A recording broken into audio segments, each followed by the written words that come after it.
Today on the Geoff Wilson Show, a very special episode, we are diving into the business of Pokemon and trading card games. And look, guys, I am a big-time sports card collector and investor, and I don't really collect Pokemon or trading card games. I understand a little bit about the world because, my son and my daughter are into Pokemon, so I've seen a bit of it, and I certainly respect the fact there are a lot of big-time Pokemon collectors out there. But it's not where my personal interest has lied as much. This may be similar to a lot of you watching or listening to the show, but I am fascinated by the business aspect of it for a couple of different reasons. I mean, first of all, I recognize there's an absolutely massive collector base out there, in many ways, a bigger collector base for Pokemon and trading card games than there are for sports cards. And that aspect of it fascinates me to understand those collectors and what make them tick, and why it is such a big business. And then, of course, the other aspect that fascinates me is how those people can become my customers. Because at CardsHQ, the new card shop that I'm opening up, we're going to have a trading card game and Pokemon section, a big section. We're leaning heavily into that because I know that's a big industry, and we want to embrace collectors of all types and be able to service every type of card collector, regardless of whether they're in sports cards or into Pokemon cards or trading card games. So today is going to be an educational episode for me, and hopefully an educational episode for you as well. At CardsHQ, we have hired a general manager in charge of trading card games. His name is Michael Walters, and he's already started with us. He's helping us get CardsHQ ready and do all of our Pokemon and trading card game ordering right now. So Michael and I are about to sit down together, and he's going to educate both of us on the world of Pokemon and trading card games. Here we go.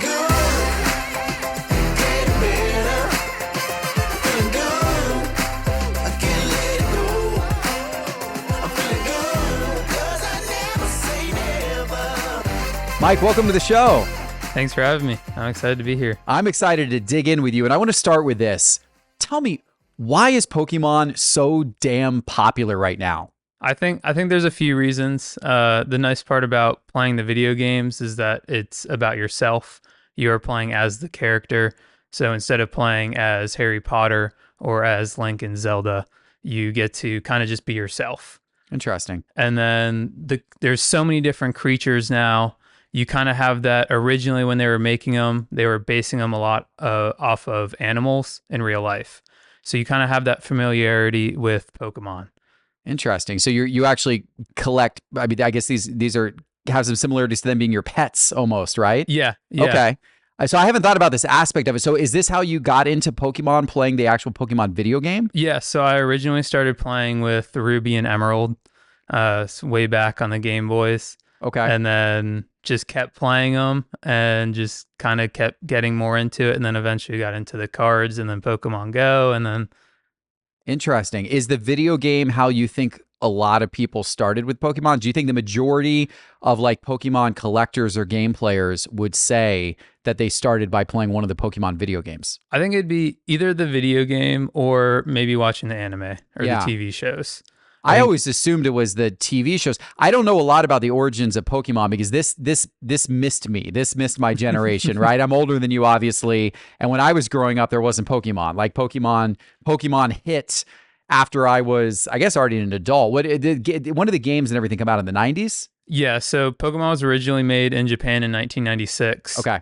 And then started kind of getting more into America in 1999.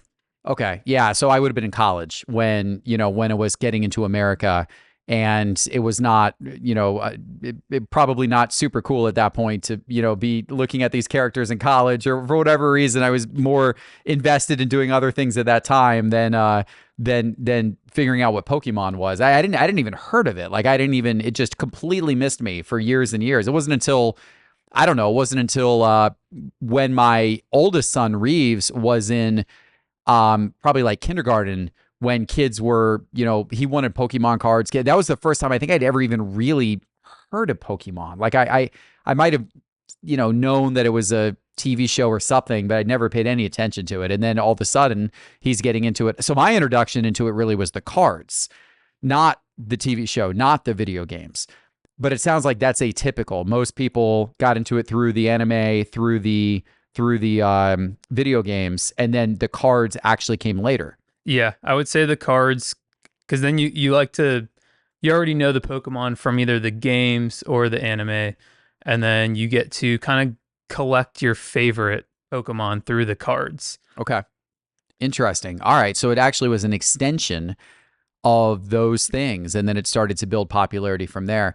Why do you think Pokemon has been able to sustain that type of popularity? I mean, it's become one of the largest media brands in the entire world. Like one of the very largest, like it's bigger than Harry Potter. It's bigger than, Nintendo. Like or sort of Nintendo, games and characters. Yeah. It's the biggest, it's one of the biggest media brands in the world. Why has it gotten to that level? Yeah, I don't think people realize how big Pokemon actually is.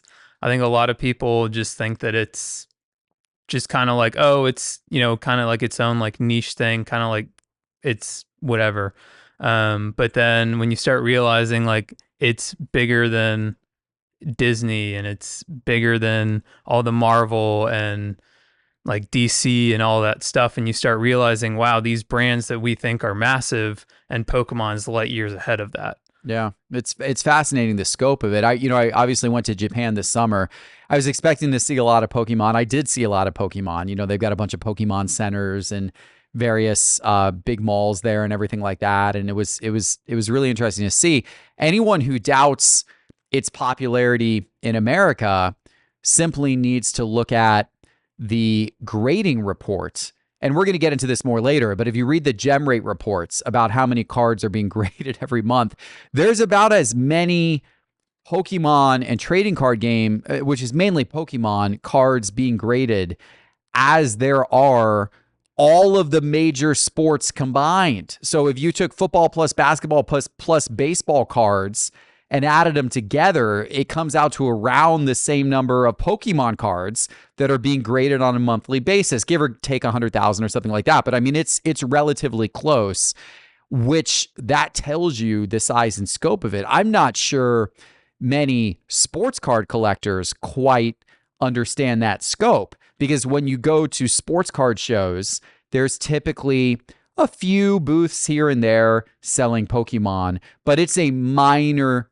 thing at a sports card show. It almost looks out of place. It's almost like, that's weird. Like these two tables have like trading card games. Everybody else has sports cards, right? But people don't realize that's just because it's a sports card show. I mean, there's whole other types of shows like Collecticons and Gen Con and shows like that are huge shows that are all around, Pokemon and trading card games. And, some of them get in anime and, all that kind of stuff. So it's definitely a big thing.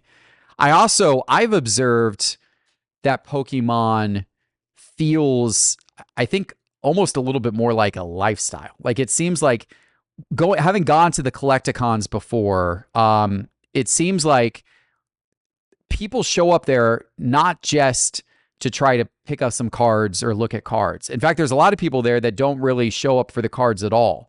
They're dressed in character, or they're buying, uniforms and stuff there. They're buying like character hats or whatever. It's almost like they're there more for an experience. They have music at these shows. They've got like, it's more of an event, I'd say, than most sports card shows are.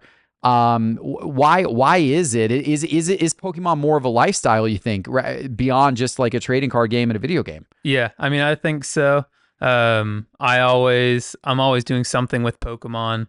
So even when, like, you can ask Ryan and Carter, when we're in the airport and we're waiting on a flight, I'm playing Pokemon Go. Usually either looking at stuff with Pokemon. My whole room is kind of decorated in just different Pokemon stuff. I'm always wearing Pokemon clothes, wearing Magikarp socks right now. Like it's kind of like a part of you in a sense. It is a lifestyle. It's interesting. People who aren't into this, I think some probably look at this and go, this looks silly. Like there's just, what are all these like childish characters? Like what is all this? Like bright colors, childish characters.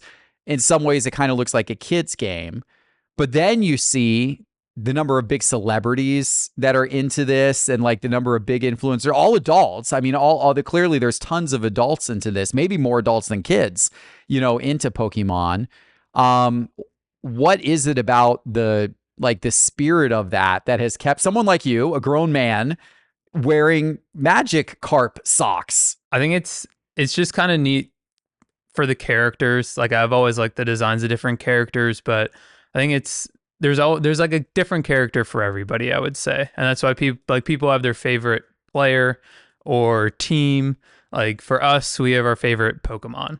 And there's different, I would say, kind of styles of Pokemon. So yeah, you have Godzilla, and you think of Godzilla as like this like huge monster, but then we have Tyranitar.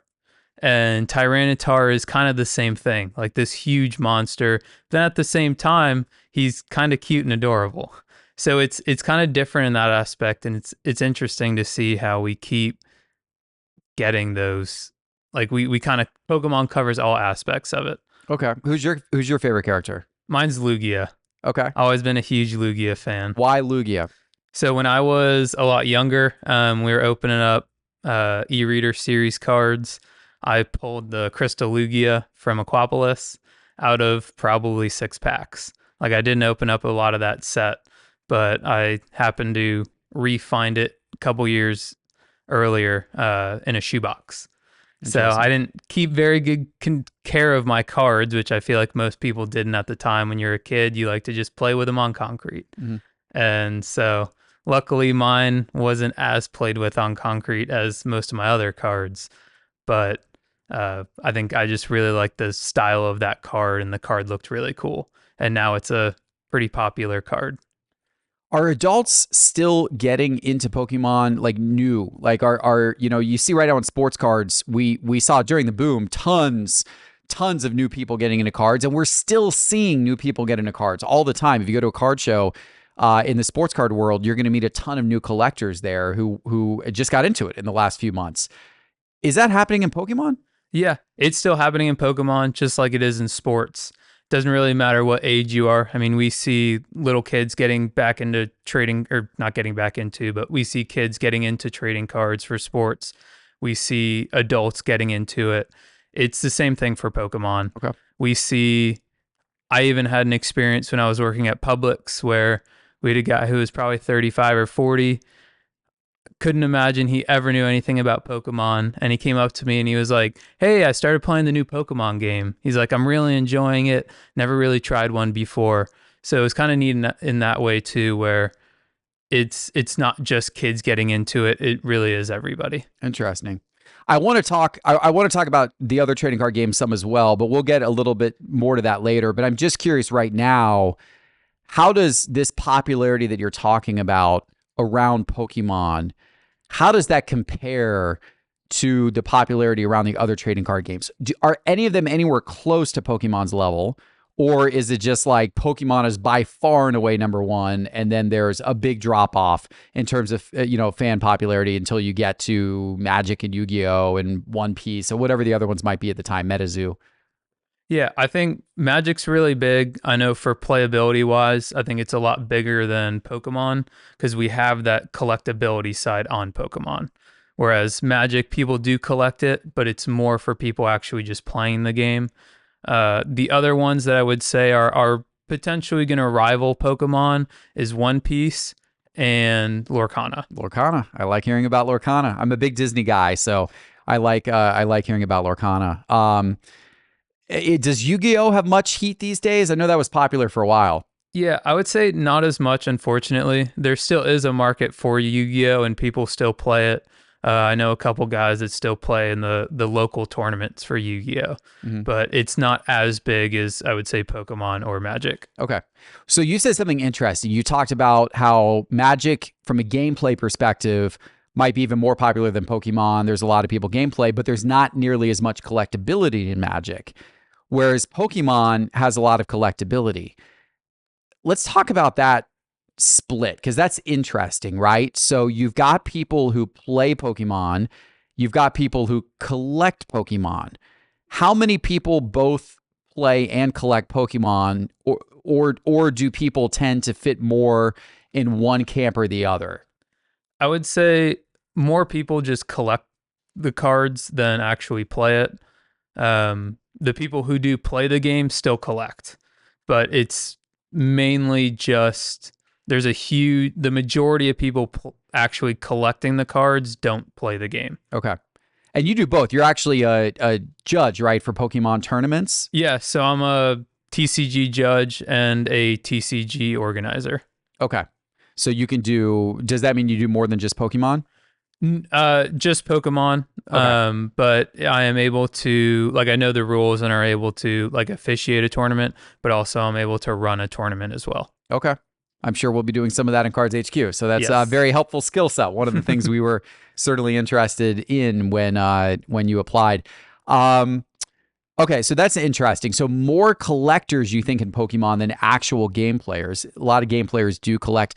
Does that explain why there's so many graded Pokemon cards? Because I would think if you get your cards graded, can you still play those cards in a game, or are you not really playing graded cards in a game? So unfortunately, you can't play a graded card, but there are a lot of values that change because a card is playable versus non-playable. In terms of like how much that card's worth. Yes. Yep. So is there a divide between the people who are hardcore Pokemon like game players and then the whole collector audience who maybe doesn't play the game at all and just gets their cards graded? Like, are there some Pokemon gameplay purists who are like, this whole graded collecting thing is horrible, it's bad because it's taking all these cards out of circulation and getting them graded, they can no longer be played on the game, these collectors, they don't really care about the game? Like, I could just see that happening, because you see that kind of stuff happen in the sports card world where people are like, all these newfangled kids that are getting into sports cards and all they care about is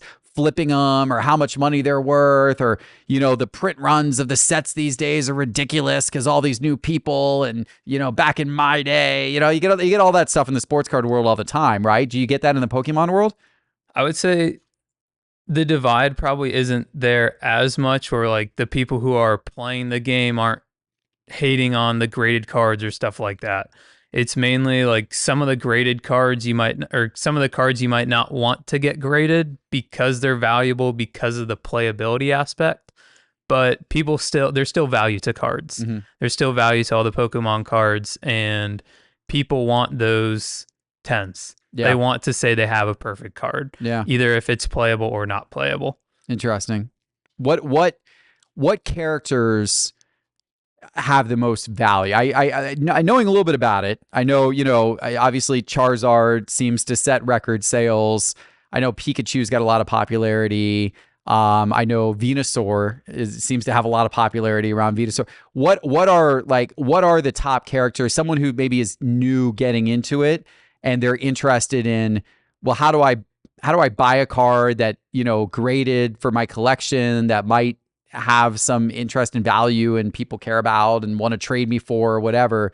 Like, what is that stack rank almost of the most popular characters? Yeah, so Charizard obviously I would say is number one.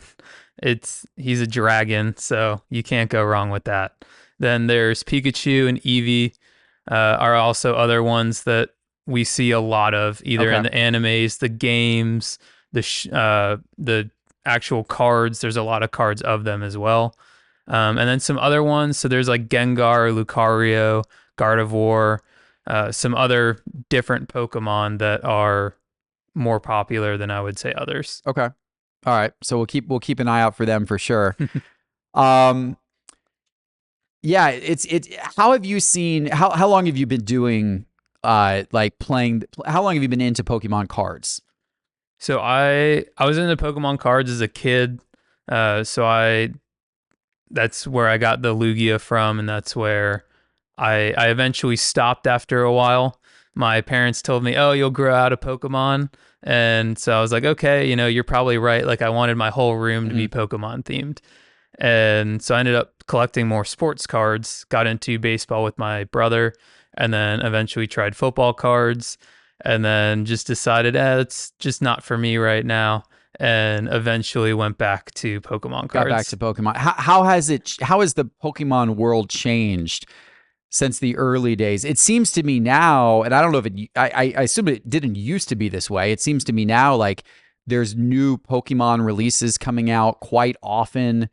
There's a lot of cards every time they come out with a new release. It's, it's a pretty big checklist of cards, it seems like, and then it seems like they make a ton of boxes with every new release, right? I mean, I heard some stat like they made 1 billion Pokemon cards last year in total. I don't know if that's true or not. I heard somebody say that, but like, I mean, it's got to be a huge number like that Pokemon is producing every year.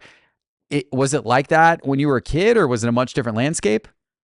Probably not as much as the amount of cards they're making. Of course, with the audience that's been constantly growing, they've been printing more and more cards.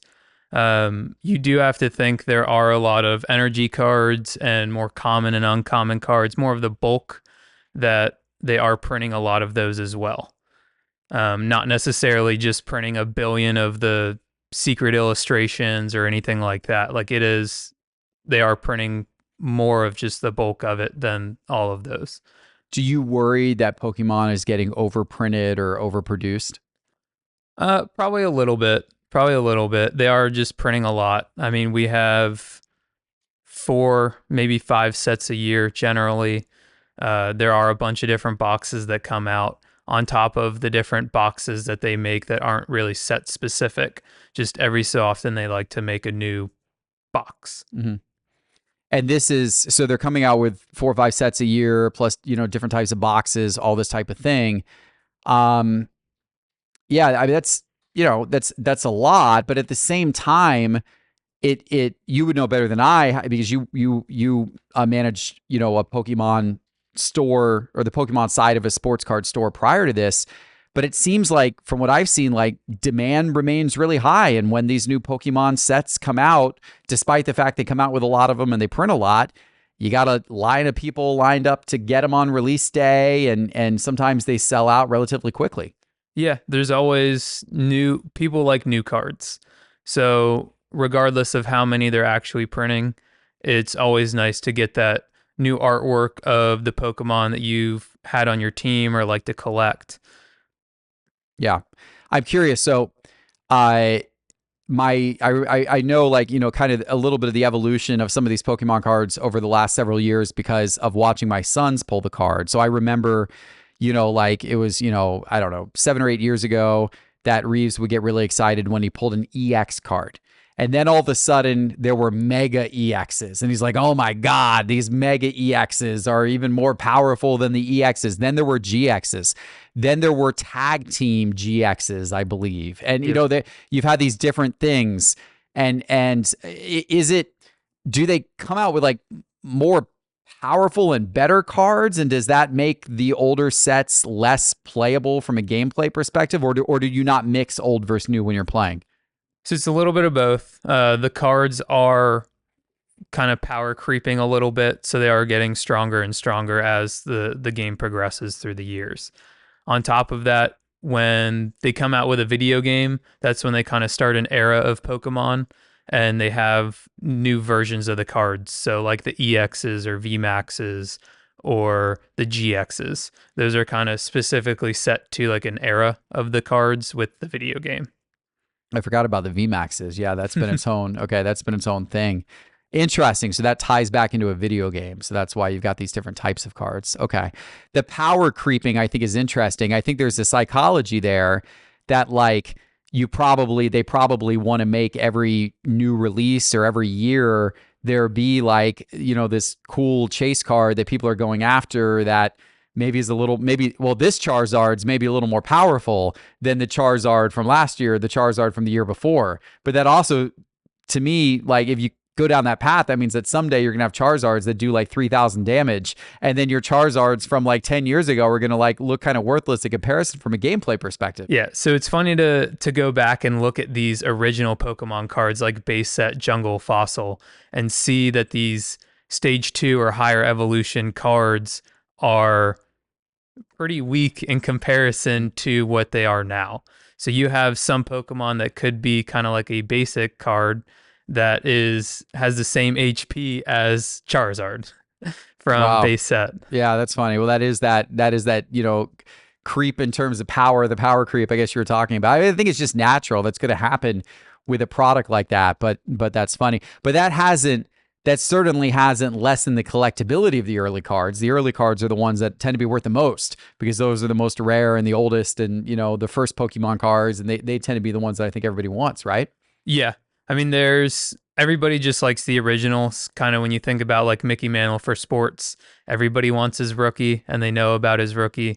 Kind of similar thing to Pokemon, where they make a lot of different Charizard cards, but the first edition Shadowless Charizard is going to be the most desirable and the most expensive. Yeah, interesting. Why do you think Pokemon has not come out with serial numbered cards? I mean, that's such a common tactic now in sports cards where everything's got to be serial numbered, right? Everyone wants serial. Everyone wants your 101s or your out of 10s or your out of 99s. I mean, everybody chases serial numbered cards when they open packs. And I know that Pokemon has where they got like secret rares and like rainbow rares. Like they've got like some extra spicy levels of rarity and that kind of thing. But I've never seen serial numbered Pokemon. No one's chasing the 1/1 Charizard from the new set or the out of 10.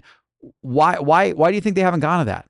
That's a good question. That's something that I've actually been asking and have kind of been talking to a lot of people about. I think it'd be a neat idea to have a numbered Pokemon card. So even if or a higher version of the cards that we have now. So a lot of people like to chase shinies, even though we have these illustration rares and the secret illustration rares.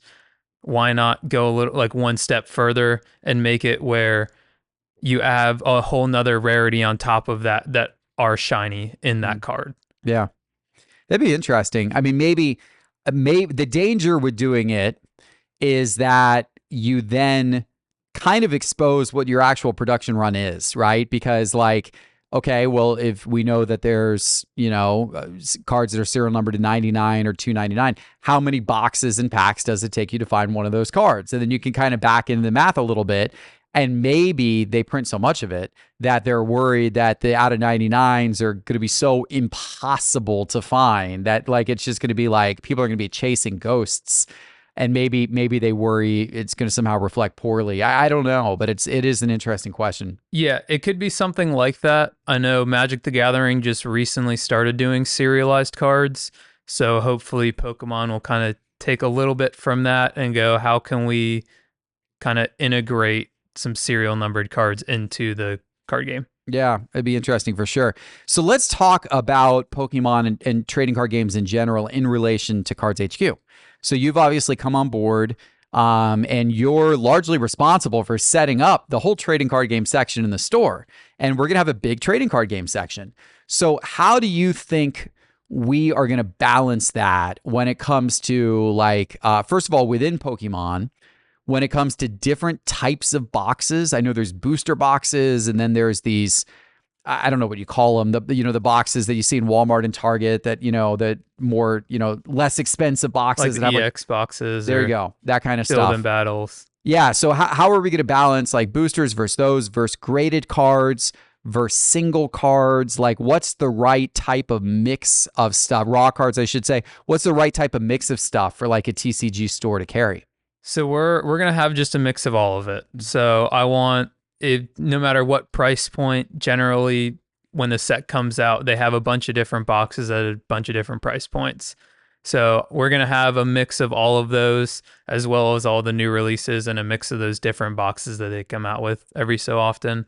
The graded versus raw cards, we just want to have a bunch of all of it too. Okay. Do you think we'll have people come in who are, collectors, they gravitate towards graded, and then other sets of people who are more the gameplay people, and then they're only going to want raw?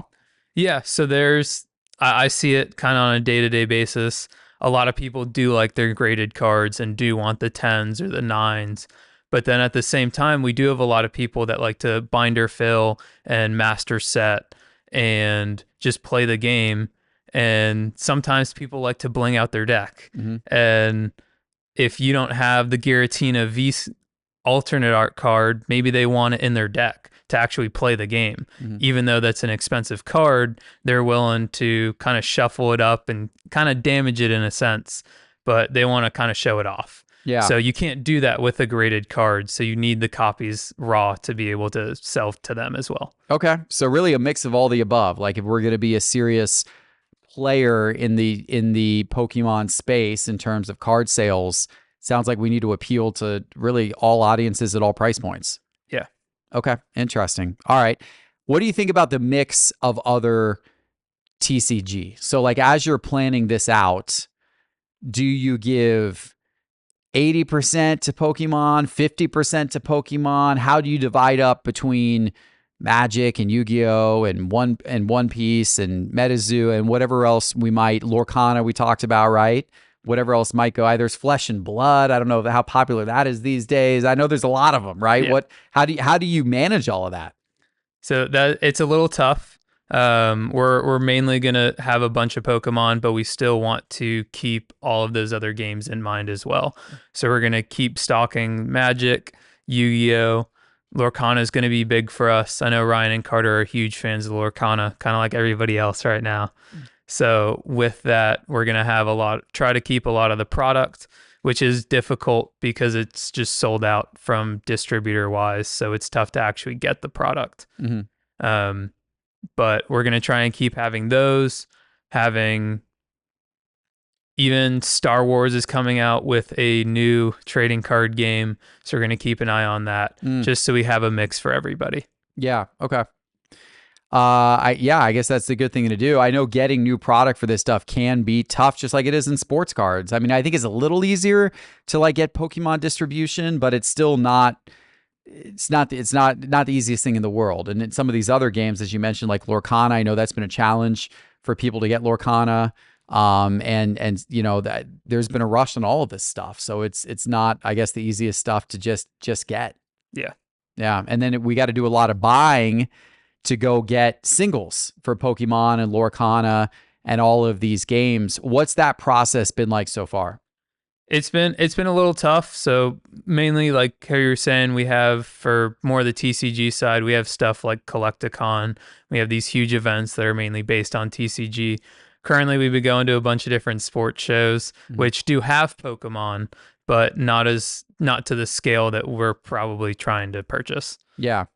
Yeah. And unfortunately, there's not another Collecticon until after our store opens. I think the next one's in February. They do a great job with those shows. I won one last year in Dallas. It was a lot of fun.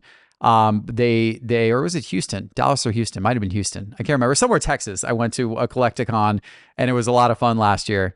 But it was Dallas. Yes, it was Dallas. Losing. Can't remember all the places I've been, all these different shows, but they do a great job with the shows. There's going to be 12 of them next year, including Atlanta, which is really exciting. Yeah. So I'm sure we'll be at a lot of them, but there's not one before we open. So we got to figure out a way to get enough cards to fill all of our shelves for all of our opening inventory. But I understand you guys are trying to buy inventory off like dealers. There's a card shop I think you guys are trying to buy inventory off of tomorrow, like buy them out of Pokemon. And I guess we got to get creative, right? Yeah. So either a bunch of different shops that we kind of know that we're talking to that they might have a lot of inventory, or are either trying to just downsize, or just the amount that people are walking in their doors, they have kind of a backlog of Pokemon. So we're trying to purchase that stuff as well to kind of make their life easier, but also get enough cards for us. Yeah. What is hot in Pokemon right now? So I would say Paldean Fates is kind of just around the corner. It's actually coming out on the weekend of Culture Collision. Oh gosh, right when we open. Right, theoretically, right when we're opening. Yeah. Okay. And that's one of the first times that we'll have kind of these special illustration rares as shinies as well.